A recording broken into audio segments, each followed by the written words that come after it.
Hello, everyone. Thank you for joining us for the inaugural session of a new speaker series called India Story.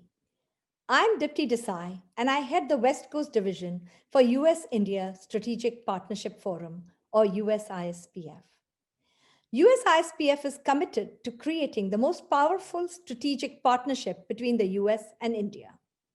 Our mission is to bring business leaders and government together to drive economic growth, foster entrepreneurship, and create meaningful impact. With offices in DC, New Delhi, New York, Mumbai, and San Francisco, USISPF boasts a board of directors of CEOs from Fortune 50 companies across the US and India. We are excited to collaborate on this speaker series with the Consulate General of India in San Francisco and with Diya TV. Diya TV is America's largest Indian American broadcast TV network, reaching over 50 million viewers nationwide in major markets including New York, Los Angeles, Chicago, San Francisco, and beyond. Diya TV provides a flavor of home for Indians in America and a window into the Indian thought and culture to the mainstream American viewer.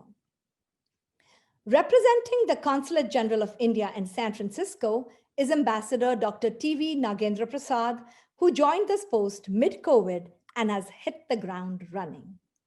Ambassador Prasad joined the Indian Foreign Service in 1993 and has since served in various capacities for the Indian government. His career has taken him from Tehran, London, the Gulf, Turkmenistan to San Francisco.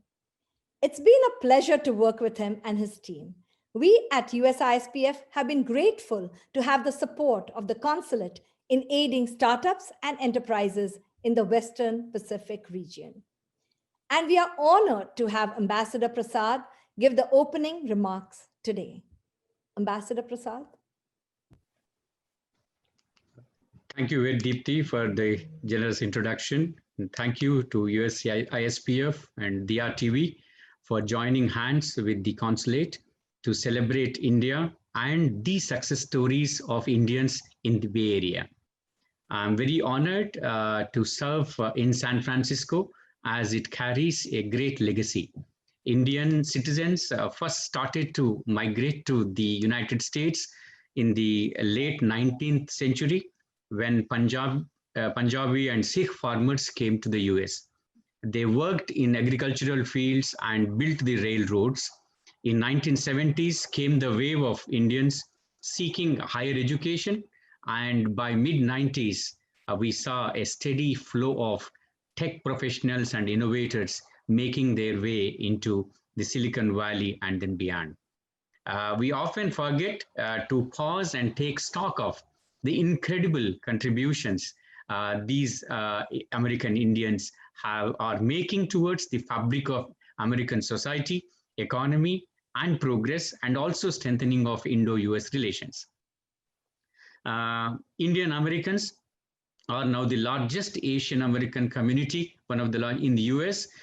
They also happen to be the most affluent and most educated ethnic group in the US.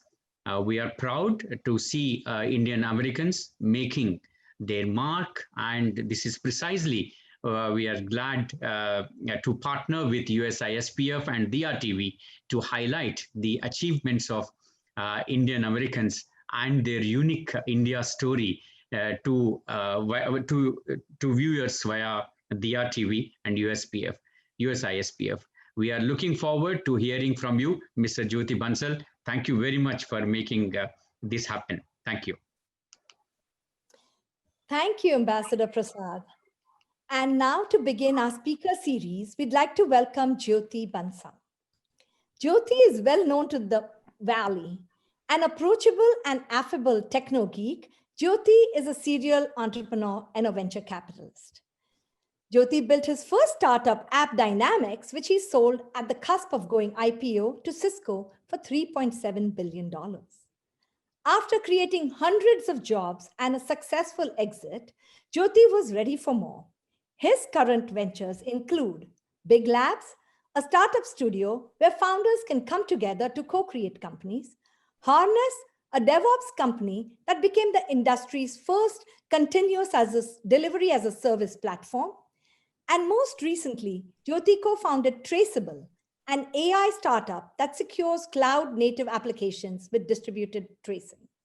He's also a venture capitalist and co-founder of Unusual Ventures, a seed stage venture fund. His success is the result of his brilliance, hard work, and perseverance. And to help us bring his India story to life is our moderator, Kailesh Karavadra. Kailesh is an E&Y veteran and is currently the managing partner of EY's West Region Growth Markets, where he leads and nurtures entrepreneurs. Kailesh? Thank you so much, Diti, for the warm introductions. Welcome, Jyoti. It is a privilege to be here in a conversation with you. I know the audience is eager to start hearing your journey and perspective, so let's jump right in. What I thought we would do is split up our conversation in the time we have into maybe 5 sections. First, maybe growing up in India, what life was like there. Then we'll go to your early start in the US and journey to Silicon Valley. We'll touch on your entrepreneurship success and what you're doing today. Maybe we'll then complete with the general section on current affairs. What's going on in the world? Your views of what's around the corner. And then lastly, we'll end with some Q&A. And so for our audience out there, we invite you to send in your questions, and I'll do my very best to filter through them and get them to Jyoti. So with that, Jyoti, talk to us about your early experiences growing up in Rajasthan and India.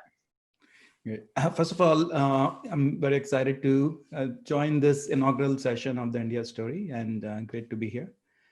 My background, I grew up in a mid-sized town in Rajasthan, a city called Ajmer, and it was middle class, like a normal Indian middle class family. My dad had a small business, what you will call a mom and pop shop in the US, and multiple small businesses. It was. When I grew up, I would look at the kind of what we see in Indian middle class, there is a lot of focus on education. Your parents want you to become engineers and doctors and, go to, engineering schools or medical schools. So very similar kind of thing.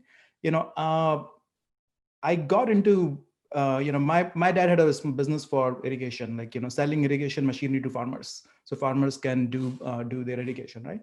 So for me, growing up, it was we were not very rich or affluent, but it was a lot of learnings to do. And for me, the biggest learning when I was growing, it was also helping my dad through his business. A lot of times people ask me where did you get your first business exposure? Did you do an MBA and went to business school? To me, my MBA was when I was a kid, helping sell irrigation machinery to farmers. And that's a lot of business stuff you learn at that time. And normally after school or weekends, you will go and help your dad on his shop. That's I grew up doing that. Jyoti, like a lot of kids in India, you want to get into engineering schools, medical schools. I didn't really have any exposure to computers until I actually almost when I got into college. But I started applying to get into IIT, and I went to IIT Delhi, and that was kind of my transition out into engineering and technology. So. And Jyoti, in those early days before you went to university, and we'll talk about that in a minute, just who were your influences that influenced you to continue education? I read about your grandfather's library, and like you mentioned, there were no computers. So how did you actually get interested in continuing to study? I think one great thing, as we all know, in the Indian middle class, there's a lot of focus on education, right? We all want to compete and get the children to be educated, and my parents were like that as well. My grandfather was a metallurgist in for the Indian Railways back in the days. So he there was science and tech, and those were kind of a little bit, even if you're in a small town, was part of our family. My dad was running this kind of a small business, but he was electrical engineer by training as well. So I really in science, math, engineering, that was kind of interesting and exciting to me. It seemed something that was a bit natural. So so that was kind of my influence in my family. But when there was also the business side of influence, in almost everyone I was in this kind of a very typical Marwadi family in Rajasthan, where like almost every cousin, uncle, everyone had some kind of a small business. Like someone was selling clothes, someone was selling groceries, someone was selling something, but everyone had less sort of a business and some shop of some kind. So you get like a lot of you to see them, you see what succeeds, what fails, what doesn't. So that's becomes sort of your indirect influence as well. Wonderful. Thank you, Jyoti. And as I mentioned, Ajmer is one of my most spiritual places in the world that I've visited many times. So great to know you're from there. Let's move on to higher education. You mentioned you went to Delhi IIT, which is just fantastic. Share some learnings and influences from what that experience was like. And as you said, you got influenced into computers and technology there. Yes, I, w- I would say like I picked computer science and engineering, but that would be a lie. Yeah, normally when you go into IIT at that time, like you're 17 years old, you don't even know what engineering you want to do. So you just go with like what's the best, is recommended. Where would you get the most, what's the most, let's say has the most lucrative career. You don't really know like what you really are passionate about at that age. It's so I took computer science because I was in the top 100 in the kind of the IIT exam, and most people would pick computer science first. Before that, I really didn't have much exposure to computer science and engineers, and now I'm like a computer geek and nerd and and a computer scientist of all kinds, right?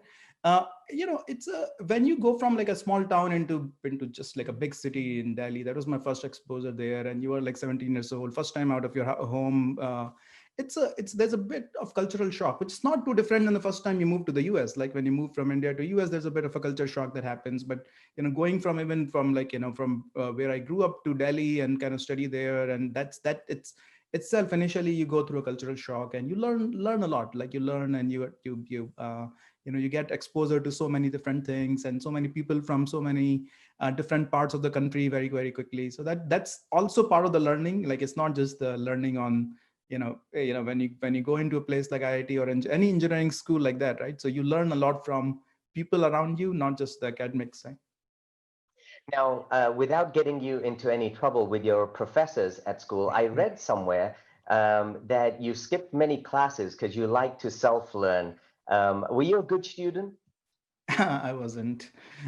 In IIT, I was not. I don't like to say that because the folks at IIT, they don't want me to say that.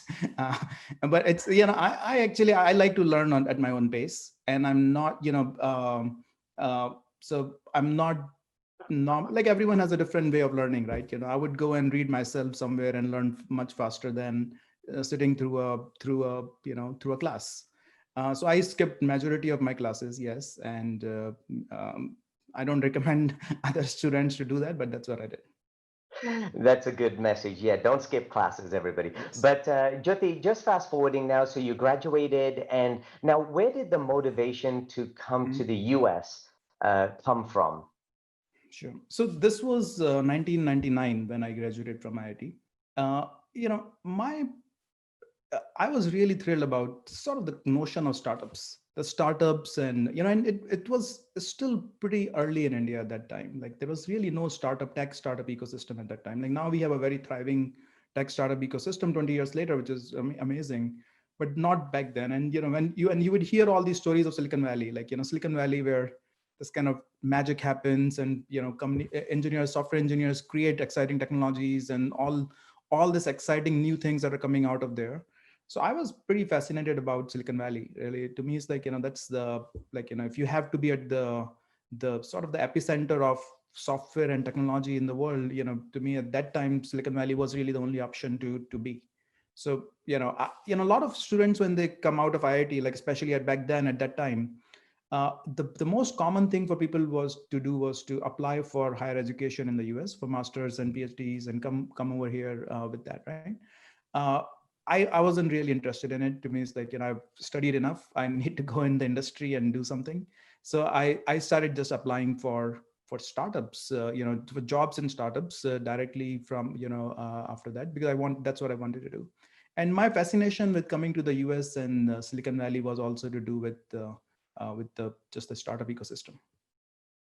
And how did the actual journey to the US take place, financially, logistically? and we'll talk a little bit about immigration and those things later. But just in terms of, I read somewhere that you had $200 in your pocket. That's what you came to the US with? Yeah, I really didn't have, like, I just really graduated from school, and you didn't really have, through IITs, I didn't, you know, uh, I paid through some of it, like some, let's say, extra expenses by being a part-time teacher for, like, other kids outside of IIT, etc. And I didn't really have that much of financial means to come to the US, right? So I applied. I was applying for jobs here pretty actively from in jobs in the Silicon Valley area. And once I got my job, I needed some money to take my flight here, and just to get over here, like before I will get my first paycheck. So yes, I had $200 that I that I came here with, and then I had to, like, wait until my first paycheck that I would get to get any more money. Makes your journey even more impressive, Jyoti. Thank you for sharing some of those personal things. Now, I understand you started in New Jersey, right, on the East Coast before you came to Silicon Valley? Just for a small period, I started working for a startup back in back in Delhi, and for a few months, and they had an office in New Jersey, and I was there for a few months. Not, you know, actually, it even solidified my desire to come to Silicon Valley, because I didn't really like New Jersey much. I know there's a lot of exciting things there, but to me, it's like, I got to move to where to California and the San Francisco Bay Area. The weather's much better here. So good choice. Yes. In terms of entrepreneurship, let me move on to that, Jyoti, because when I was reading up about your journey, while you were working, you always, it seemed, had the bug to have a startup. But because of challenges of visas and immigration and status and things, it was very difficult. Maybe share with the audience a little bit about that piece of your journey. Sure. Well, the unfortunate part, and a lot of us who, Indians who come here on immigration visas, mostly we come on H-1B, right? Or even if you come on a student visa, then you go into an H-1B and then you get your first job, etc. Unfortunately, the immigration system here, there is a, if you're on H-1B, you're not allowed to quit your job and start a company or start a business, which to me is the most ridiculous thing you could do as a if you just look at, from a US perspective. If you have some of the best engineers coming to the country here, and if they want to ever start a company and a business, why would you stop them? Like, starting a business is the core of, like, what drives economies forward. Like, you have entrepreneurship, you have new job creation, you have new value creation happening. So slowing it down or stopping it in any ways doesn't make any sense.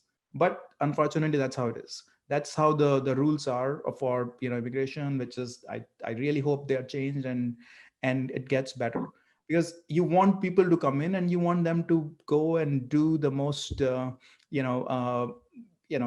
of the things that people want to do. Like, if they want to start a company, they have an idea to do something, they should do it, right? So I was stuck into that. Like, I didn't have a green card for quite some time, and as, like, it can take some time to do that.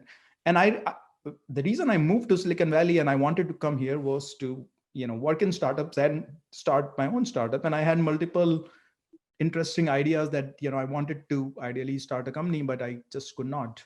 And that was and that was bad. And I really hope it can get better over time, but that's how it was. In terms of, I, like you, I'm an immigrant coming from Africa and India, and I always find that there are incredible talent out there in the world, entrepreneurs that want to come here to start up companies and bring their companies to life.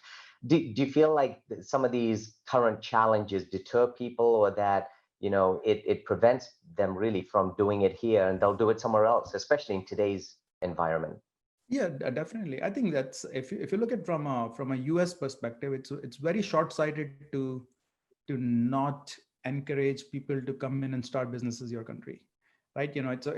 But at the same side, like for India, it's great. Like, if people are not leaving and starting companies there, that is great. So I feel like it's a loss for the US to kind of create this sort of a perception out there that you're not welcome. Like, US for a long time had the perception that, like, It's a land of opportunity. It's a land of immigrants. If you come in here, and you will have all the opportunity, opportunity as anyone who has been here before, to start a new life, start businesses, start companies, and all of that, right? Once you start sending the perception out that that's not the case, that you're not really welcome, good talented people in the world have options, right? It's like, if you look at, like, when I graduated from IIT 99, about, my class of computer science, like, who studied computer science, was 55 kids. Out of them, about 80% came to the US. Now, if you go to IIT now, the class that is graduating there, only about 5% are coming to the US. So in some ways, it's a loss for the US, but in many ways, it's really a big gain for India. So where I would think the world should go is that we should remove all these boundaries. Like, people should be allowed to go anywhere and start things, and it's like, it should be this kind of a, if someone from US wants to go to India and starts a business, it should be very easy. Someone from India wants to come from India to here and start a business or do something, and it should be easy. We have to remove more and more boundaries. I would say one thing, this COVID-19 is an unfortunate situation. There is pandemic, there is everything, like, the people are suffering, everything. But there is the one positive of that is, actually, it might break those barriers and boundaries much more, because now it's much more possible of, in this, because we were like, we got this kind of jolt as a world to start learning how to operate in a distributed way, operate remotely now. So it's much easier for someone to stay in India and build a global business. Same as, like, for someone to stay in any country, like, you can sit in a island and Caribbean and build a Silicon Valley global business now, because if you have to do everything remote and distributed, right? So that is actually probably is a great thing, that it allows, it removes these boundaries of visas and immigrations, and what you can do around it or not, and it just creates a full creativity of people who want to whatever they want to do. No, thank you for that. And I totally agree. When you look at statistics and data, entrepreneurship and startups are really the growth engines of any economy. So the more encouragement there is to be able to foster that, the better for us. So that's great. Thank you, Jyoti. Let me move on to your journey at App Dynamics, and clearly a huge success. And I've heard you speak about having big goals, big dreams, big vision. Now, with all of that behind you, as you reflect back on that journey, what kind of advice or lessons learned or the things do you think about during that 8, 9, 10 years that you were really driving that? That I think there's a lot of questions people would love to ask you about that. My lessons learned and advice to other entrepreneurs I give normally. Number one is, I tell everyone is, don't jump into something if you're not really passionate about it. If you're not passionate about solving a problem, entrepreneurship is hard. Like, it would never be smooth, easy ride. So you have to persevere through a lot of, like, good, bad, ugly kind of times, right? And if you're not passionate about solving some problem or some cause, whatever you started your company with, you would not be able to go through those hard times, right? Because that's what drives through that. So that's my one advice to everyone. And second is, like, how do you measure that are you passionate about that problem? And I ask people, are you willing to spend 5 to 10 years of your life on something? Because that's what it takes. Like, sometimes people think entrepreneurship is like, it's a quick fix, like you get like a quick success. Like, I remember, like, and Appdynamics became like the first time we became like $1 billion company in our valuation. Someone called me and said, like, how does it feel when you got the call that you're $1 billion company? So it's not like I've won a lottery one day suddenly. It's like there's 6 years of work behind it. So it's not like, so that's how sometimes people think, like, you suddenly it's like you win a lottery, and it's there's a lot of years and years of work that goes behind it, right? So that's what I tell entrepreneurs is, like, do keep that in mind. If you start something, that it will be years and years of work, and you got to build something, right? Then, like, once you do that, how do you make a successful company? Like, there's really no formula to it, to be honest. But if I have to give a formula to someone and advice to someone, I tell people, just make sure you focus on the basics. Don't forget the basics ever. The basics of any business are really, like, and I learned it, like, with my dad's small business back in Rajasthan. The basics are same, like, that you have to sell a good product, like, that people care about. You have to make sure your sales and marketing is, like, you do a really good job at it, and you have to make sure you take care of your customers. Your customer service is quite good. and then make sure you take care of your employees. Your employees are, are happy, and they want to work there, so you can increase your business, because you can't build a business just by yourself, right? So the basics of the business are not really that different. And I tell any entrepreneur, like, don't lose your focus on the basics, right? And then most of the stuff will happen from there. Jyoti, I've heard you speak about this concept of magic clay, and I think you described that with software and your interest in engineering and so on. But it's very clear the passion for a lot of this comes through when somebody listens to you. So that's very clear. Where did that come from? This magic clay kind of concept? I don't know. I just made it up at one day, but I think, like, if you look at software, it's if you look at, like, say 200 years ago, there were only few people who would study math. Like, people who had to do accounting or something would study math. Now it's like every kid studies math, right? When we grew up, every kid has to study math. Like, if you don't study math, it's like such a core part of your life. You have to study math. Software and computer science and programming is like that now. Like, it's becoming like that. Like, it's like like the way it's like everyone had to study math. Not only people who needed math, everyone had to study math. Programming is like that. And I look at, because if you know programming and software, you can create things, right? If you have to create, like, you're not happy about something, like, I'm not happy about how do I take taxis. If you know programming, you can build a new app to simplify it, probably, right?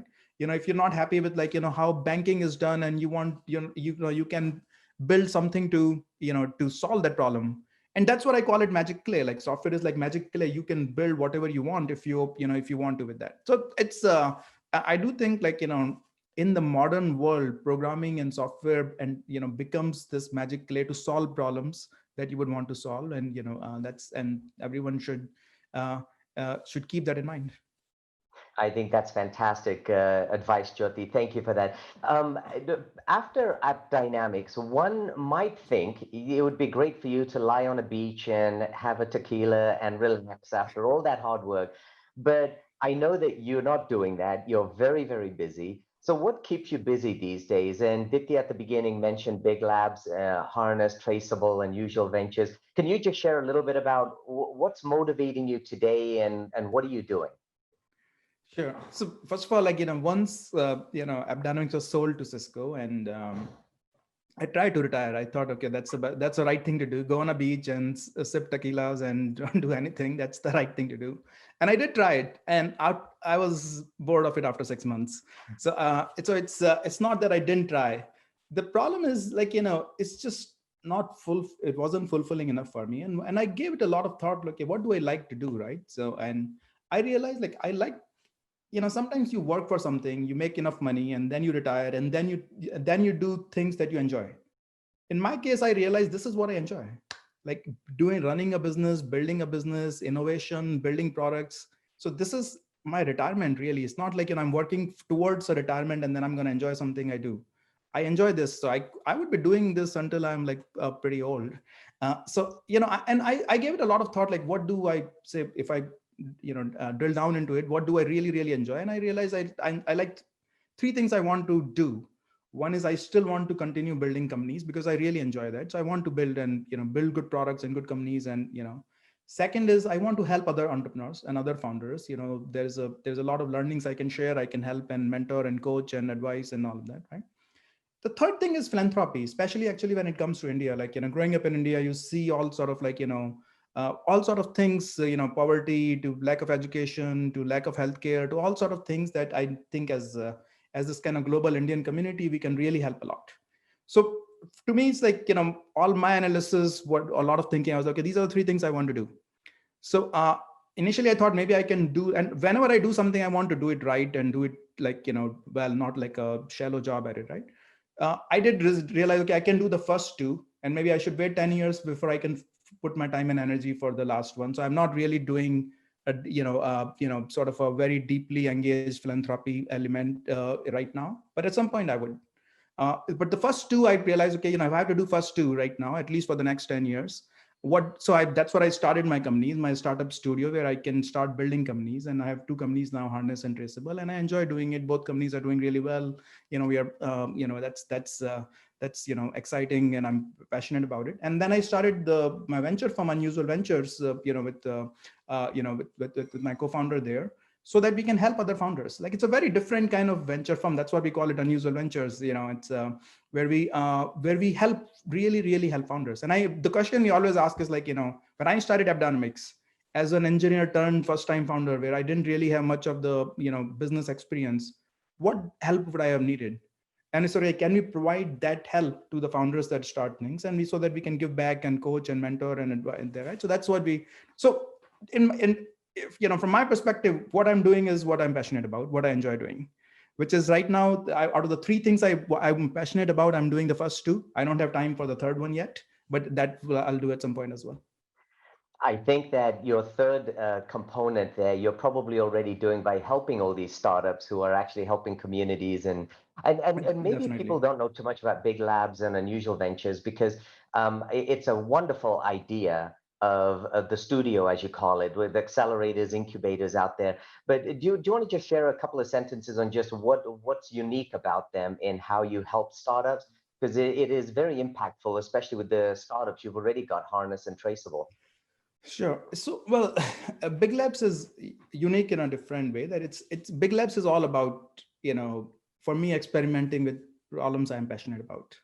So there's a small team. We look at like, what problems we are passionate about solving, and the problems that some of the problems that we are solving might be too geeky or not interesting for someone else, right? Which is totally fine. Like, you got to do what you are excited about, right? So, at Big Labs, we look at the problems that excites me, I want to solve. And a lot of them are to do with how do we accelerate software engineering, and how do we accelerate technology, and how do we make it even better and simpler for, you have like 25-30 million software engineers in the world. How do we make them more productive and and better, right? So those are the problems we are solving in Big Labs. And very few, like, we have launched 2 companies out of Big Labs. There might be a third company, there might never be a third company. Like, we only look at like companies that I feel very confident we can make very significant multi-billion-dollar company. So that's the goal at Big Labs. Unusual Ventures is different. Unusual Ventures is like, I'm not doing the operating of the business.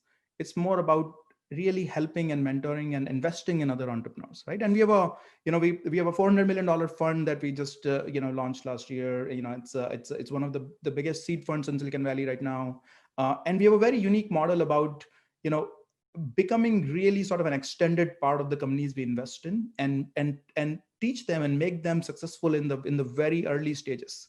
What our philosophy at Unusual Ventures is that the most founders need most help from that idea stage to the first $1 million of revenue. After that, things start to get a bit easier. That's like the really hard part. And so we have designed Unusual Ventures with focus on that. Like, how do we help founders go from the idea to the first $1 million of revenue? I think that's fantastic, Jyoti. And as I said, I've read a lot of wonderful things about what you're doing, and especially with the 2 startups you've got, Traceable and Harness. So wonderful. Congratulations on that. Let me move away into our kind of last segment here of just current affairs and what's going on in the world. Without making it too personal, I thought, given the events in the world going on today, I can't help but ask about your perspectives on the elections in the US, and just how does one make sense of what's going on in the world? Maybe it's just 2020, an odd year, but do you have a big picture view of life today? Sure. Let's say, there is if you look at like right now where we sit here in the San Francisco Bay Area, or in the US, the top 2 things, you have the pandemic first, and then there's elections and that is going on, right? So pandemic is it is once in 50 years, once in 100 years kind of thing, right? So it has can would the world deal with something like this better next time? I'm pretty sure people will learn from it and do better. Could the world have dealt better with it this time? It could have, and but some countries did quite well. And I know in India things are not perfect around COVID. Things have gotten bad, but I think India has done a great job with the population we have, and how well it was kind of managed through such a massive population that we have. Some countries who have not done a good job, I think, as like the most developed country in the world, US, we could have done better. When think there's definitely things to learn from there. But from pandemic, it has also changed things in how we'll operate going forward, et cetera, right? Now you have the second big topic happening, the election. I know a lot of us glued to CNN and following what's happening, and I really hope it's resolved in the next day or two. But it's it's the I think the sad part about this election, and like even the last 4 or 5 years, is there is a big the US as a country is quite divided right now. You have you have a big divide of half the country thinks, other half is doesn't understand them, and the other half is doesn't make any sense. And that's a strong divide. It's a really strong disconnect and divide right now. And we see some of that, like why this election is so contentious, and why we into this and I hope that divide comes down over time. And we as a society, we have to kind of look at and you can think of it, that's divide is not just in the US, by the way. I think it's starting to happen in other places. We have the one downside of technology and software and this, like, it changes so many things so fast, and the societies are not being able to adapt to it fast enough. If you look at it in the US, we have the people who are in the kind of this white collar information economy, we're mostly doing well. It's not that's the, but if you have in the sort of the blue collar industrial economy, it's been a struggle. And the more and more software and automation that comes in, it will become even harder, right? So that's the divide and disconnect that is manifesting in a lot of this why the country is so divided. And you can fast forward that, and that will happen in other countries as well. Like, it's not just the US. You will see that in Europe, you will see that in in Asia, you'll see that in India as well at some point, where people who are in the tech and the information economy, they are doing quite well, and the people and people who are not in that are maybe struggling with the jobs, and because a lot of the jobs and work could be automated with technology, right? So we really as a society have to think of technology by itself is doing a lot of in terms of innovation and progress, but the downside of it we have to manage by investing in education, by investing in retraining, by investing in maybe even things like universal income to help help balance the society. Yeah, thank you, Jyoti, for those perspectives. And, with all the chaos going on, let me maybe ask you a question forward-looking on a positive note. Mm-hmm. As you reflect on the promise of technology disruption, right, with everything out there, such as AI and blockchain and 5G and quantum computing, as you, given you love innovation, as you look at the next 5 years, maybe, what do you see? What excites you? What do you think we should all be looking forward to? Well, technology is changing fast, very quickly everywhere. I think we are still very, very early on the promise of AI, automation, robotics, and I do think that going to be such a differentiating, game-changing thing over the next 5-10 years. That more and more things that we didn't think was possible to automate, through some kind of intelligent system, would be automated. And so that's definitely going to happen. The connectivity of the world, everyone connected, is already has happened in the last 5-10 years. It will continue to increase. It's as I said, the one positive part of COVID is it just forced the level of connectivity that in 6 months that that would have taken another 6 years, really, right? So that's the so many things being disrupted by just such this hyper connectivity, video everywhere, high bandwidth everywhere. That will continue to change. I do think there is another part of technology, tech converging with biology, and medicine, and that's a interesting, exciting area of innovation. We'll see, kind of some groundbreaking things that may happen in the next 5 years or so. Jyoti, you're intimately familiar with Silicon Valley, clearly, but I do understand you've traveled quite a bit to India as well, and you've looked at the startup ecosystem there. I have a question that's come in from the audience, but before I maybe ask that, just what are your views on just the Indian startup kind of ecosystem? And I'm very excited. I too have traveled over there, and I deal with a number of startup companies, but I think the audience would love to hear your views. I would say I'm extremely bullish on the Indian startup ecosystem. I think we'll see lots of international multinational, let's say, startups coming out of India. You already have what like 10 or 15 unicorn kind of companies that have formed in India. If you look at the sort of the waves of startup activity in India, right? So the first wave was really the 90s with the companies like, or when starting in 80s, the Infosys and Wipro and TCS, they were startups at that time, right? Now we think of them as big, large companies, but they were startups and they were innovative in their ways, and they sold to the global markets, and they sold in US and Europe, and they did quite well, and they became these massive businesses doing those, right? The second wave of startups in India after that was startups selling to the Indian consumers, like your Flipkarts and all of that, right? And they were bringing technology to solve a lot of things for and India has a massive consumer base, so it's you can build very successful companies doing it. I do think there's a third wave that's happening now in the last 3-5 years, is like building product kind of startups from India that can sell to worldwide markets, right? So, and a lot of these are these B2B SaaS kind of products that you could sell. India, we have a unique advantage of the talent, right? There is so many smart engineers in India. And now, as I said, like in back in '99 when I graduated from IIT, 80% of the class came here to the US. Now it's only 5% of the class is coming there. So you have 95% of those engineers are back there. So there's a lot of good talent. So there's a huge advantage of talent and engineering of smart people.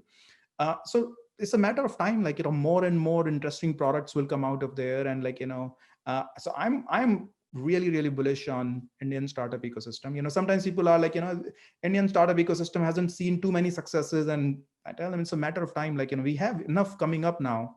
And some of these will start becoming role models for other startups, and other companies will leave things and start companies. The venture capital ecosystem in India is pretty thriving as well. I do think the world becoming more distributed, and the distributed remote nature of work will make it even easier. So if I had to bet on Indian startups and startup ecosystem in general, I would bet big. And access to capital is a lot more easier and affordable in places that before it wasn't. You had to be in Silicon Valley.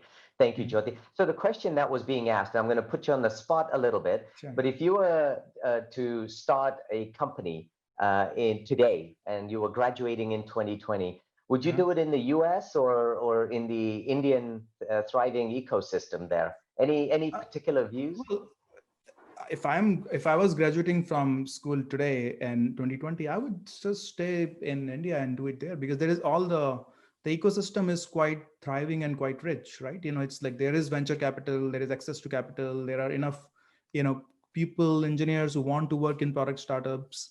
But I do also think that it's becoming much more global now. You don't have to pick that it's a Indian startup or it's American startup or it's a British startup. You could be like a global startup. And that I do think 5 years from now, that's what we'll see most companies. That and it's like happening very quickly. Like if you look at most companies in Silicon Valley, they are declaring that once COVID is over next year, and all employees can work from anywhere. So what is the definition of Silicon Valley at that time, right? Or like people working from here. We'll still have the Silicon Valley as a as sort of this kind of the cultural, the innovation cultural, mindset. That concept will there. We'll still have a lot of ecosystem here. But in terms of what does it mean to be physically present is going to change so quickly, right? So I think right now you don't need to, like in 99, if I had to really start companies and be create like a $1 billion company and be successful with it and all, I had to move to Silicon Valley. That's not the case anymore. So it's a choice of you want to or not, right? And India is great right now. I see friends, and I see other students coming out of schools and starting really exciting companies and doing a lot of exciting innovation, and they're also nailing how to be global companies over time, right? So that's all great. I think that's what I would do as well.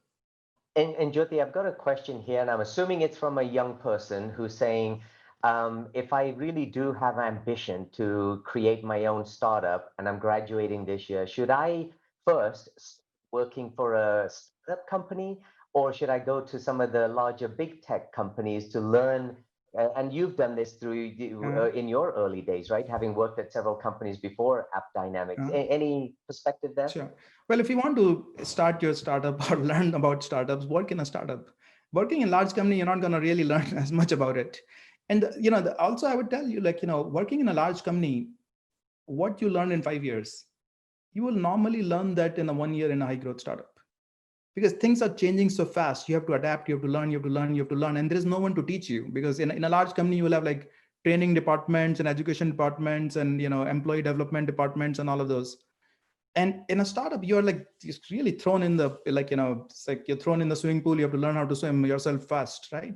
It's fast learning. So if you do want to start companies and startup like this, the person who asked this question, I would say go and work in startups. You're going to learn a lot and learn pretty fast. And many times people think that they're only going to learn in a successful startup.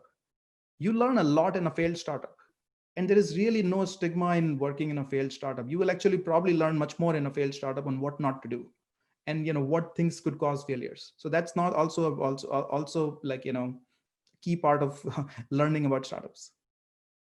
Wonderful. I've got a couple more questions, Jyoti, if you're okay me asking these. Yeah, And definitely. I think people are just curious to learn about your experiences. The first one, in terms of funding today, given big labs and unusual ventures, with the pandemic and fundraising for startups, is it easier to be able to get access to capital? Are people still fundraising, creating funds, or have people pivoted and really just in protection mode? What are your thoughts just around that whole funding aspect? Uh, you know, no one knew what to do in the pandemic, right? So when this started, people were, okay, what will happen to venture capital, and can investors really invest without meeting people in person, etc. But the main thing is people learn, people adapt. That's what we do as humans, right? So the venture capital world has adapted very quickly as well. So there was a slowdown for maybe a month or two back in like March, April, around then. There is really no slowdown, so the venture capital firms are raising new funds as much as they were doing before this. They're investing as much as they were doing before it, and all it's people, the VC firms have adapted to it. So if you're an entrepreneur, um, you there is really not much difference. The only difference is like a lot of times the investors, when you invest in a company, it's like it's a long relationship you're getting into, like 5 years, 10 years you will be working with someone, right? So there is some discomfort still that happens that you haven't met someone in person. So I think so both the investor side and the entrepreneur side have to make that effort in kind of getting to know each other, so there is a comfort in making that investment. So a lot of times you will see investors making investments fast with like entrepreneurs they have probably known from before, or like people they have known from before. Instead of creating this, it in the world of video and pandemic, it's easy to continue an existing relationship. It's a little bit harder to create a new relationship, right? So that part has to be addressed with a little bit more effort. And I see like especially in Silicon Valley now, like many VCs and investors are meeting people in like this kind of a socially distanced. You meet outside, you go for a walk and talk, and get to know each other. So people are figuring out ways of how to do this. But I don't see much of a slowdown at all. Wonderful. Thank you, Jyoti. And I have one more question, so I'll give the audience a chance to ask any more questions here before we wrap up, if there are any. But and I think this is really going towards your App Dynamics days, Jyoti. But would you share some thoughts about what it takes to be a successful entrepreneur and CEO, actually growing and running the business? And do you have any thoughts on that? I wish there was one simple formula that anyone could use. I think the number one thing to be a successful entrepreneur and CEO in my mind is you just have to persevere through things. Things are never easy. Like, it's people are looking for easy paths on things. Entrepreneurship is hard. So you just have to take that failure is not an option. And now you find a way, you persevere through it, right? And that is that's what it takes normally, and I look at you do that, and then many times you want to have like a big goal, like where you want to get to, but you have to be able to break it into smaller chunks so that you focus on otherwise you can be lost.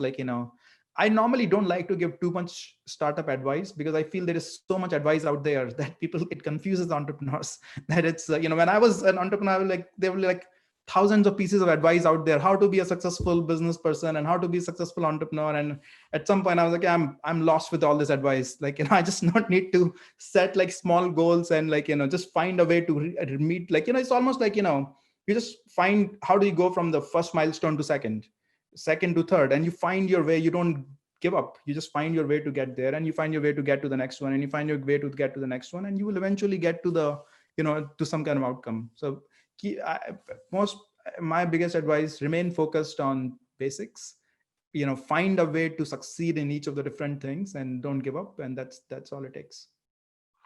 That's just fantastic, Jyoti. I have one more question that just came in. I don't know if you feel comfortable, just a sentence or two on this, but around data privacy. When you think about technology, and as you said, it's pervasive and connecting all of us. Any particular thoughts on what's going on in the world of privacy as you look around the world, especially with EU and the new California privacy laws that have come out? I think data privacy laws are great.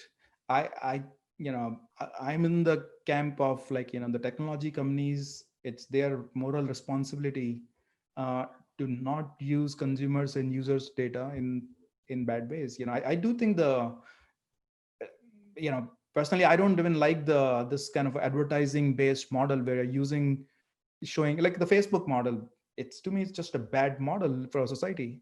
Like, to me, it's like, if you look at Apple is building great products and they're charging money for it, and the consumers are fine paying money for it. If you look at Zoom, like, Zoom is a great product and they're charging for it, and consumers are fine paying for it. Same thing with Facebook. It's a good service, good product. If they charged consumers slight money like the way Zoom does it, and there's a free model, they probably will still be very, very successful, still be like, a massive company worldwide. So this whole concept of like, we have to monetize using consumers' private data, I just don't buy it. I think that's just bad for society. And eventually the societies, the governments have to regulate it. And so now governments are regulating it. They're behind on regulating it. So, EU has done a good job. California is starting to get there in the US. I know, the Indian government has taken measures toward it, in some ways, but there more measures need to be taken towards it.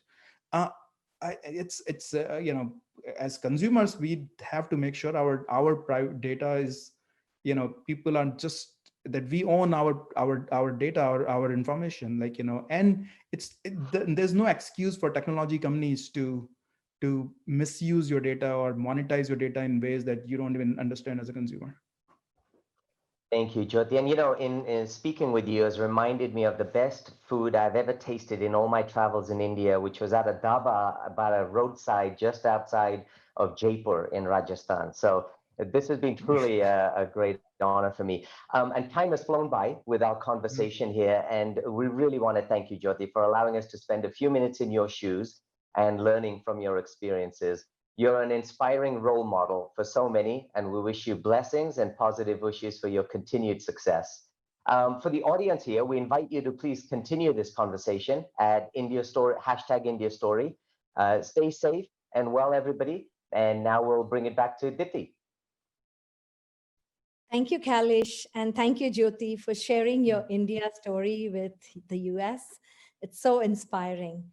Thank you to the Honorable Consul General and his team, to Diya TV and our team here at USISPF for making this possible.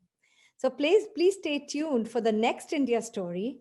This was the inaugural one. And send us your tweets, comments, and suggestions like Kailesh mentioned using #IndiaStory. Thank you all for joining us.